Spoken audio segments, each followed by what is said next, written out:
Hello, hello. Hey everybody, welcome to this episode of Coach Cara's podcast, Itchy, Bitchy and Guests.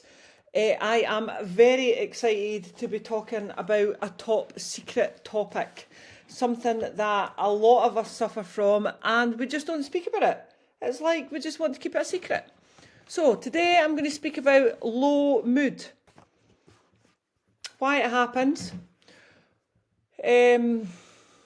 where it comes from, why we have it, why it's okay, and maybe some top tips on what we could do about it. So do you suffer from low mood? First of all right, I am going to say to you that sometimes we can be in a very funny world that we have to label everything. So just because, like, I'm not saying for 1 minute that us midlife women dramatise shit, alright? But just because you're a wee bit scunner and you just can't be arsed a couple of days in a row, alright, does not mean that the world has ended and that we can't make a change. It's like the chicken and the egg. What comes first, the low mood or the thoughts? Right? And then we can just go round and round in circles. But also, because there's so many people out there that like to put a label on things, it's one of my pet hates, by the way. It grinds my fucking gears that we need to be putting people in boxes, and just because you've maybe suffered from something once or you felt this way, that we stick them into a wee box and slap a label on them. So I'd also like you to have a think about a little bit of perspective, right? I am one of the happiest, smiliest people ever, right? And in all fairness, I always have been. I am pretty happy. I will try and find the fun in every situation that I'm doing. But yesterday, for example, I sat down actually to do this podcast. Now it's Tuesday, right? I sat down to do this podcast yesterday, Monday, and I switched everything on my laptop, and I sat in front of my laptop and I was like, I don't actually have anything to say. Like, why would I come on here and speak about low mood? Like, what do I know? There was a bit of imposter syndrome going on, right? Now, that doesn't mean that I need to accept that and just live the rest of my life with that. Do you know what I mean? It's just something that you have to work around. And I am a massive believer, and obviously you all know that I'm perimenopausal, but I am a massive believer that some symptoms, they just come for a wee while and then they go away again. Right, and it does depend on our hormone levels. It does depend whether we're on HRT, but a lot of it depends on how we're looking after ourselves and the shit that's going on in our body, like what else is going on in our life. It does depend on that, and everything that happens to us and everything that we do and everything that we feel, we have way more control over those things than we think we do. So I'll give you an example. So yesterday, low mood, anxiety, a wee bit of imposter syndrome going on right now. I could turn that into, oh my God, my HRT must be reviewed, therefore I need to go to the doctors. Right now, if I do that, I'm going to continue to blame those feelings on my HRT until I get to the doctors and until the doctor reassesses and gives me, like, increases my dose of my HRT. So all I'm doing with those feelings that I was having is given the responsibility to the doctor to fix, when it's actually not the doctor's responsibility. It's my responsibility. So I just want you to think about that as well, that we have way more control over how we feel, and way more control over fixing how we feel. It's not necessarily somebody else's problems or feelings. It's us. It's subjective. Yeah? I'll give you an example. Every problem in your life, every issue in your life, every concern in your life is down to a decision that you've made, a decision that you've not made, or a decision that you're refusing to make. That's my philosophy for the day. What I would like us to do is to take a bit of control about how we're feeling, about the situations in our life, because you can change everything. You can absolutely change everything, and start speaking about it. All right? It's perfectly acceptable to say, I'm a bit pissed off today. Right? If you're like me, you might have subtitles that come out your face anyway. You didn't actually need to say that, but it's perfectly acceptable to not be the smiley, happy, cheery person that we usually are. It doesn't mean that we've turned into a bad human being overnight, but again, a lot of our problems stem from the fact that we're trying to be perfect, and we think that we need to be perfect, and we think that we need to always be the jolly, happy person. Whereas, do you know, if you've just got a couple of hours that you just want to hibernate and not speak to anybody, that's okay. It's absolutely okay. So, on the note of doing things for yourself, right, first of all, sorry, I'll start with where your low mood can come from. A lot of low moods can come from hormonal changes, right? It is an absolute recognised perimenal symptom, and it's because of our hormones. And it's just what I've spoken about before. All right, we have estrogen in every cell in our body. So when our estrogen dips out of those certain cells, it's going to affect something. So if you have itchy skin, estrogen will have dipped out your skin cells, which makes them itch, for example. Yeah. If we have sore joints, and that's a new thing, estrogen has disappeared out of the cells around our joints. Therefore, we have sore joints. All right. And a lot of this stuff we can't control, and we maybe need to take medication, or we maybe need to take HRT. But remember, this is all our internal thoughts that I'm thinking about and how we're feeling. And we do have a lot of control over them. So life loads can affect how we're feeling. Obviously, what's going on in our life can affect the way and how we're feeling. So if we're feeling particularly under pressure, like we're trying to juggle work, we're trying to juggle our home life, we've maybe got aging parents, we've maybe got grown-up kids, everybody wants a part of you, that can absolutely affect the way you're feeling, which is why it is so important to manage stress levels. Another thing that can affect your mood is lack of purpose or direction. So we don't actually know what we want to do with our life. And remember that's okay. It's the not doing anything that's a problem. So doing nothing is still a choice. That's another saying that I like, but we think that it's not, and it is. So having a lack of purpose or a lack of direction, a lot of it hits us when your kids leave, empty nest syndrome and all that. But just as we get older as well, circumstances around us change, like we can change jobs, etc. And sometimes just life is boring, right? But that's okay. It doesn't mean like the typical midlife crisis. It doesn't mean that you need to go out and, well, I don't know, buy a motorbike or have an affair or whatever some of those typical things are of midlife crises. But you need to find something that's going to give you pleasure. Now, if that thing that's going to give you purpose to your life is taking up a new hobby, like, I don't know, just say you want to take up knitting. If that's going to give you purpose, then do it. Absolutely do it. So it's that feeling of not knowing where your life is going to go. Remember, we're always in control and we get to choose, but we forget that sometimes as well. The other thing that can cause low mood, and this is very relevant to what I do, as a coach, as a fitness coach, as an online nutrition coach, as a coach to the Midlife Reset clients, as a coach to my On Fire clients, which is your 6 weeks of, it's like pre-work for the fat loss. So a lot of the stuff that I'm speaking about on my podcast just now is specifically for these ladies, and obviously for anybody else that's not even my client that wants to listen and hear my thoughts. So my On Fire coaching group, we're doing 6 weeks of pre-work before the fat loss. So we're going to get them feeling confident and feeling like they can make some changes in their life before they start thinking about calorie deficits and fat loss. So this is why I'm speaking about this. So the two other things are nutritional and lifestyle factors. So things like filling your body full of shitty, over-processed food is obviously, of course it's going to make you feel low because you're not looking after yourself. You're not taking responsibility. You're literally sitting on the sofa, scrolling on the socials, drinking wine and eating shite, which every now and again is absolutely banging, by the way. I love sitting on the sofa and eating shite. But If you're doing that most of the time over the course of the week, then that's going to make you feel like shit. It's going to disrupt your sleep. It's going to make you feel lethargic. It's going to make you not want to move. It's going to make you not want to exercise. And it's going to give you the scroll of doom when you're going to start comparing yourself to everybody else. So all of those things absolutely affect your mood.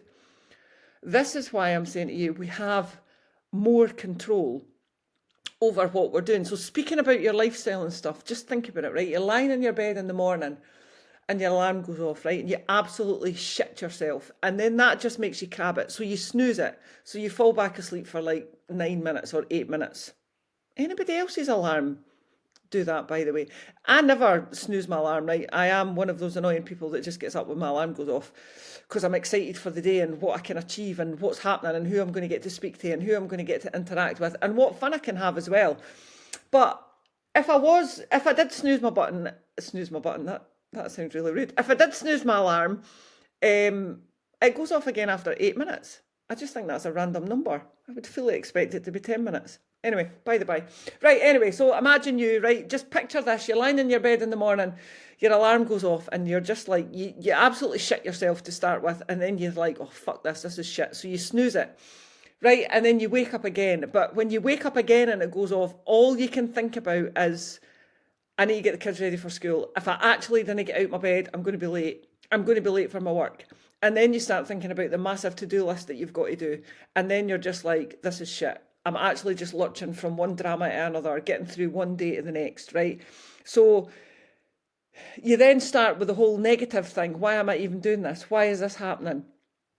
Right? And then you need to start thinking about what you've done the day before, or the 2 days before, how is that affecting how you're feeling right now? So just say you worked too late last night. You know that you should have came home and put your trainers on and went for a walk straight away, but you never. You came home and you stuck your laptop on and you done some work. Then you still know that you should have put your trainers on and went for a walk and got some fresh air, but you didn't. The family were needing a bit of you. You were needing to sort the dinner because there's no other adults in your household. And you didn't have a plan for your dinner. So you were hunting around the cupboards and the freezer and you were just like, oh, fuck this. So you ended up going to takeaway shop. So you went away to the takeaway shop and got yourself a chippy or whatever your takeaway is. You then sat on the sofa. You were absolutely shattered. It was 8 o'clock at night. You then had a coffee because you were feeling tired. So you had a coffee. That woke you up for a wee while. So what did you do? Did you switch all your screens off and chill for an hour? No, you picked your phone up and you scrolled on your social media. All right, you then went away to your bed far too late, but this time it was about midnight. You never had time for a shower because it's midnight and you've obviously just spent 3 hours on your phone scrolling the socials and achieving fuck all, but you never had time for a shower. You just felt really knackered. You never even had time to read your book, so you just fell into your bed. You woke up in the middle of the night because you hadn't bothered your arse to write down a to-do list about what you were going to do tomorrow to get it out your brain. So you woke up at 3 o'clock stressing about what you were going to do at your work tomorrow. You then eventually managed to get back. You picked your phone up, had a wee play on your phone, had a wee play on the games or whatever.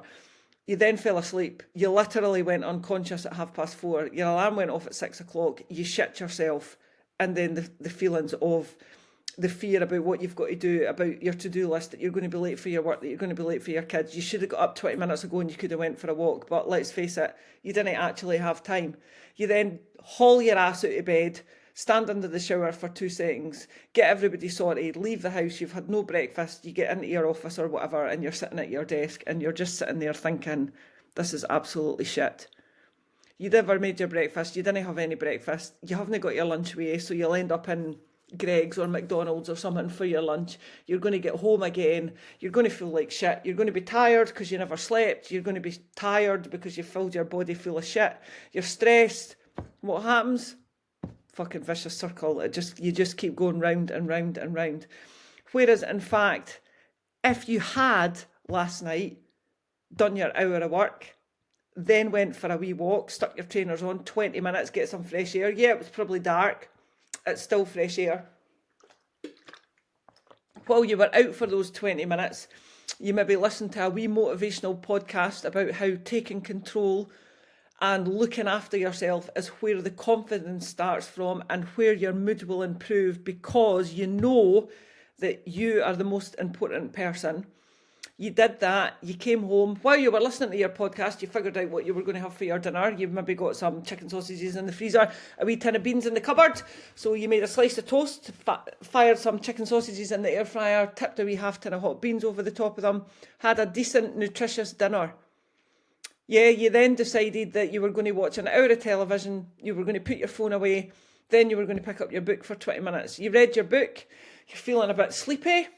Off you go up the stairs, you make sure your bedroom's nice and tidy, you have a wee shower, you get into bed, you dig your journal out. And you put all the feelings about how stressed you were at work down in your journal. You put all the feelings about how tomorrow morning you're going to start the day right. You're going to get up as soon as your alarm goes off. You're going to have a pint of water when you wake up. You're smug as fuck because you've already prepped your overnight oats before you went to your bed. And tomorrow is going to be a good day. Do you see the difference of how you wake up in the morning and how you feel looking after yourself the night before can absolutely affect the day that you're going to have? Try it. Please try it. I also have a little habit tracker that my clients fill in, my online clients, whether they're my midlife reset, which is one-to-one nutrition and good habits coaching, or my on fire clients, which is like your pre-work. We have a little habit tracker. If you want a copy, drop me a message on the socials. I'm on Instagram and Facebook as Coach Caris. I will screenshot you a copy. You can copy and paste it and pop it into a wee Excel spreadsheet for yourself. It's a good way to give yourself some accountability to make sure that you prioritise yourself. Right, anyway, why it's okay to feel low sometimes. So, like I said earlier, what we do is we feel low and then we think that we're failing because we're not the smiley, happy, jolly person all the time, and because we just need some time to ourselves for 10 minutes, we decide that that's a failure, right? And we decide that as human beings we're flawed, whereas in fact it's a signal. It's your body telling you that you maybe need to look after yourself, or your mind telling you, your brain, that it needs some attention. It's just like hunger. It's your brain telling you that you're hungry. Oh, you're hungry. I need to fuel my body. Oh, I'm feeling a bit low.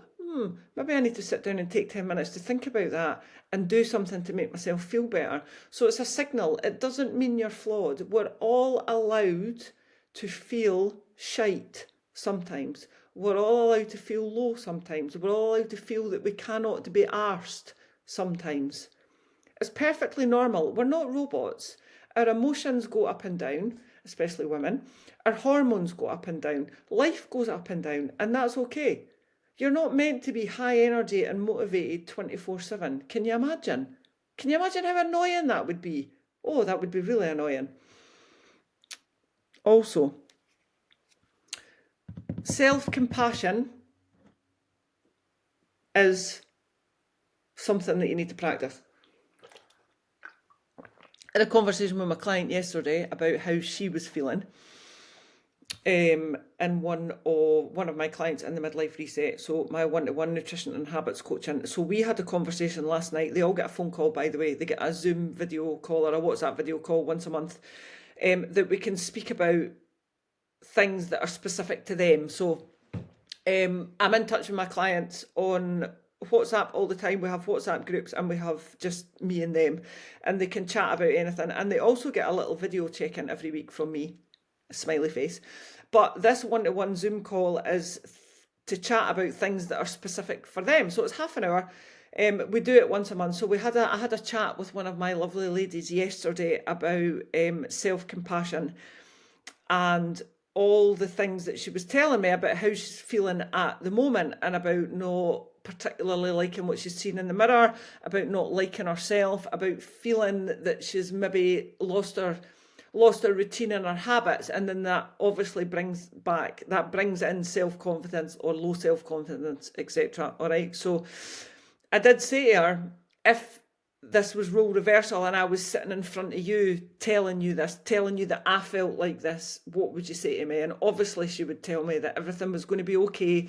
She would give me some tips and hints about how to fix some of these things, maybe some journal prompts, and maybe just about taking some time to look after yourself. But she wasn't doing that because it was herself. She was being particularly harsh on herself and saying, for fuck's sake, sort yourself out. You're old enough to know better. So self-compassion As cheesy as it sounds, you need to speak to yourself the way you would speak to your best friend.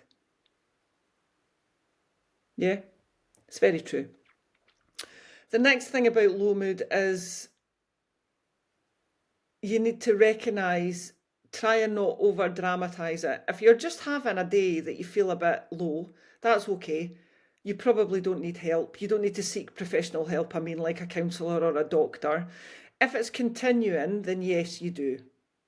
Because if it's something that you can't fix yourself, that's okay. But you need to be aware of this. So this is why things like journaling, things like the weekly check-ins that I do with my clients, it gives them, at the very least, it gives them a chance to reflect on their week. And if we don't take the time to reflect, we literally just lurch from one situation to the next, which means nothing's ever going to change. All our stress levels are going to do is increase, and all our mood is going to do is decrease. So taking time to reflect, I'm not expecting you to set 6 hours aside a day, 10 minutes. We've all got 10 minutes. We have all got 10 minutes. If you're sitting there telling me that you've not got 10 minutes, I'm sitting here telling you that you're a liar. You just think that you don't have 10 minutes. But we do. We do have 10 minutes. So, what can we actually do about low mood? Firstly, I'd like you to let go of the perfection mindset that you have. You do not need to be happy and jolly all the time. Secondly, it's okay to tell people that you're feeling a bit low, a bit scunner, a bit pissed off, whatever your thing is. Yeah? Set some time aside to look after yourself. Do your steps, get out for a walk, do your movement, whatever your preferred movement is. I did a reel this morning actually on Instagram about all the actual blatant lies that's out there about perimenopause, menopause, midlife and exercise. Like, don't do cardio, don't do HIIT, don't bother lifting weights if they're not heavy, right? Go and have a wee look at it, because it's utter lies. It's people just trying to flog you a solution that you don't even need because you're not broken. So find the exercise that works for you and do it. If that's walking, amazing. Climbing rows, amazing. Lifting weights, banging. HIIT, knock yourself out. Just find what's worth for you, all right? Eat for energy. So eat for energy, not emotion. How many is... I need to do a whole other podcast on emotional eating and why we do it. Self-sabotage and why we do that. Anyway, that's a whole other rabbit hole that we could all go down later on. So eat for energy, not emotion. Energy, filling your body with good, whole, unprocessed foods 80% of the time is what will keep you full of energy and will keep your mood at the higher end of the spectrum. Having chocolate as an instant hit, or Haribo as an instant hit, or takeaways, or wine, or crisps, most of the time will only decrease your mood. There is scientific evidence, by the way, scientific evidence that eating a diet of processed food, highly processed food, I'm speaking about takeaways and crisps and chocolates and sweeties and wines, highly processed food and alcohol affects your mood.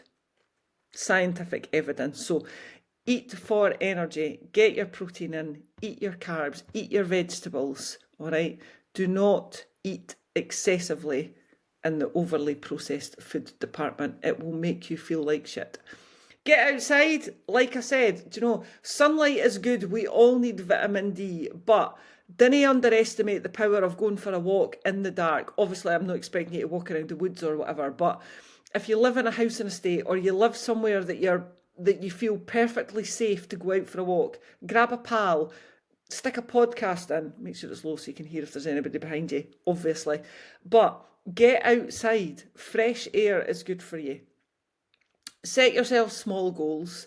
Small wins build momentum. I've said this before. If you are not a morning person, do not think that you are going to start exercising 7 mornings a week at 5 o'clock in the morning. You are not. You are going to fail. Find what works for you. Go once. If you can manage once a week for 4 weeks, then go twice a week. Small, small, small goals. Food-wise, think about what you can add onto your plate. Add in an extra portion of fruit and veg at every meal. That would be an extra 3 portions of fruit and veg, right? That is massive. That is absolutely huge. Huge. Yeah. Speak to people if you need to speak to people, whether it's your work colleagues, your family, your friends, your peers. Everybody has the same battles. Everybody. Accept responsibility. However you are feeling, you can change it. You can fix it. Especially where low mood is concerned, there are a lot of people, I've heard it myself, I've heard it in the gym, there are a lot of people that just accept that they're a negative person, or just accept that they're a positive person. And this is where the perfection comes from. If you accept that you are a negative person, you will never fight to change that, ever. If you accept that you're a positive person, you're absolutely fucked when you feel a bit negative. So it's okay to not label yourself. It's okay to not put yourself in a box, and it's okay to change. 100%. All of those things are absolutely okay. Yeah. Lastly, gratitude or journaling. All right. So I do actually have some journaling prompts. I'm going to put them in my group for my on fire clients and my midlife reset clients. It's amazing when I can't even say the names of my group. Journaling prompts. I have lots. There's basic journaling prompts, like just how to get started. So if you've never journaled before, and yes, I used to think it was a bit woo-woo, and I used to feel like a bit of a dick when I was doing it, but nobody's going to read your journal, right? It's just for you. Nobody's going to read it. Nobody cares. Nobody's ever going to see it. So it's just for you. So I have some basic prompts if you've never done it before, and some basic gratitude prompts if you've never done journaling before. Again, message me on the socials. I'm under Coach Caris on Insta and Facebook. I also have some other ones that you can do weekly if you're into the habit of journaling and you fancy writing about something different, if you're getting a wee bit bored writing the same stuff. I also have monthly ones, and I also have deep dive ones. It's a bit wank speaking it, but you know what I mean. Deeper ones that go into your brain a wee bit more than just what you're grateful for. I'm grateful for takeaway coffee, and I'm grateful for the sunshine, and I'm grateful for dog walks. I pretty much write that in my journal every day, by the way, and training. That is like the 4 things that I'm very grateful for all the time. But sometimes you need to go a wee bit deeper than that if you're feeling a bit low and that's not cutting it. So again, if you want them, just give me a shout, all right? Finally, I want to go back to something that I said earlier, that low mood does not mean failure. It doesn't mean that you're failing as a human being just because you feel a bit low. It is perfectly normal. You're human. You're not a robot. I could do a whole other podcast on robots as well. That's 2 topics. Very exciting. Take your low mood as a signal, not a flaw. It's your brain or your body's way of telling you that it needs some attention, and you maybe need to do something differently, because what you're doing at the moment, as in probably not thinking about it and just lurching from one situation to the next, it's not doing you any good. So take it as a signal that you need to make a wee change. You can learn to work with your mood, just like you can learn to give yourself a new habit. You can learn to change, right? Habits are things that we consistently do without thinking about them. That doesn't mean that you can't change them. And it's the same with moods. Personality types, negative and positive, are a pile of shite. Negative people can have positive times, positive people can have negative times. But being aware of how you predominantly feel, taking accountability, accepting responsibility, and making some changes is one of the best things that you can do for your mood. It is nobody else's responsibility. It's not the doctor's responsibility. It's not HRT's responsibility. It's not your boss's responsibility. It is your responsibility. You may need one of those people to help you figure out what to do to change, and that's okay. But it's ultimately down to you. And going down the mindset of accepting that you're a negative person or a positive person is not particularly helpful. So that's my chat on low mood, my lovelies. I want you to understand that if you have been feeling a bit low lately, it's probably pretty normal, and it could be down to a few factors, all of which I've spoken about. But I also want you to cut yourself some slack. You're not lazy and you're not unmotivated, but you are human. And sometimes we're messy. Sometimes we're hormonal. Sometimes our life can be very demanding. But setting boundaries is on you, and sticking to those boundaries as well. So I want you to think about starting small, move a wee bit more than you did before, eat a wee bit better than you did before, get some sunlight in, talk to someone. You don't have to go all in for a full-on counselling session. Just speak to a pal or a work colleague, somebody that you trust. Every single little small action that you make is a step closer to you feeling better, and that's always good. All right? You're not alone. There's a whole load of us midlife women out there, do you know, just trying to figure it out, just trying to get our ducks in a row, just failing, just keep on trying. That's okay. All right, my lovelies, remember you can find me on Instagram and Facebook under Coach Caris. My inbox is always open. My chat is always free. If you want anything, if you want some journaling prompts, or if you want a wee copy of my habit tracker, drop me a wee message, my lovelies. As always, thank you very much for listening. I'll speak to you all soon. Bye.